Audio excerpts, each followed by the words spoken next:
I don't have a whole long statement to read, but I will say to you that I am here representing the mothers who are not heard. I am here representing the mothers who have lost children as we go on about our daily lives. In 1870, as a response to the horrors of the Civil War, Julia Ward Howe authored an appeal to womanhood throughout the world in what came to be known as the Mother's Day Proclamation. Women need no longer be made a party to proceedings which fill the globe with grief and horror. We will not have great questions decided by irrelevant agencies. The arms trade makes the world fundamentally less safe in many ways. It precipitates conflicts and it creates an attitude of militarism. This idea that all problems in the world can be solved with military force, with military technology, that means that the power and the skill for diplomacy is reduced, and the military gets used in all these international situations where there's far more appropriate mechanisms to resolve them, and I think that makes us all less safe fundamentally around the world. We see the most horrible and worst abuses when there's a culture of impunity for them. And that is what we have seen in this area of private military and security contractors working on behalf of the United States government in countries around the world, and in particular in Iraq and Afghanistan. There is virtually no control or oversight over these contracted personnel, which has led to this environment of impunity. In the lead up to the U.S. invasion into Iraq, there was an omnipresent message of fear, a drumbeat towards war. It was in all of the papers. It was every institution of society trying to pull us to this consensus to war. And I think it's in those moments, those times when actually power creates a safe space, and that safe space is to go along with a force of destruction. That's when we have to call on our courage and align ourselves actually with our values to protect life.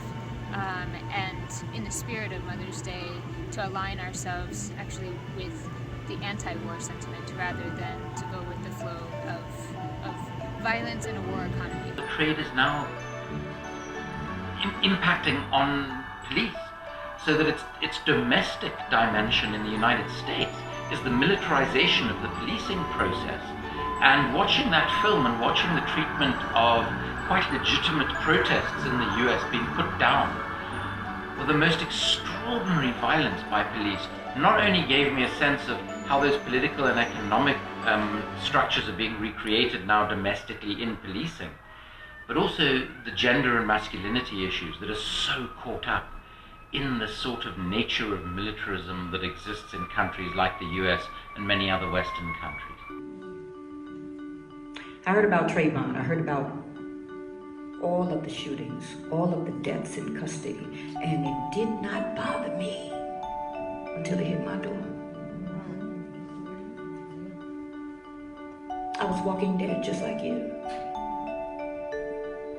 until Sandra Bland died in a jail cell in Texas. There's a tragic irony to the fact that it's quite possible that the first female president will be a president with whom the country's military-industrial complex will be absolutely delighted. And as a woman, it's really conflicting and confusing to see this gender dynamic being introduced into the debate, and it feels non-consensual. So whenever I see a gender-based argument coming up, I want to know, like, well, where's the power structure? Like, what's the money? Whose interests is this serving?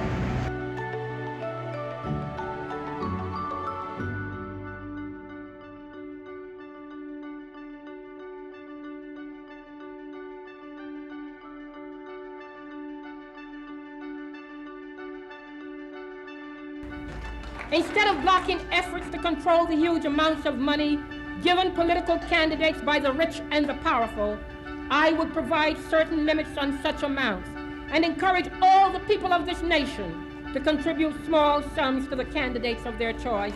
Our will can create a new America in 1972, one where there is freedom from violence and war, at home and abroad, where there's freedom from poverty and discrimination, where there exists at least a feeling that we are making progress in ensuring for everyone medical care, employment, and decent housing. That each one of us has a responsibility as active citizens.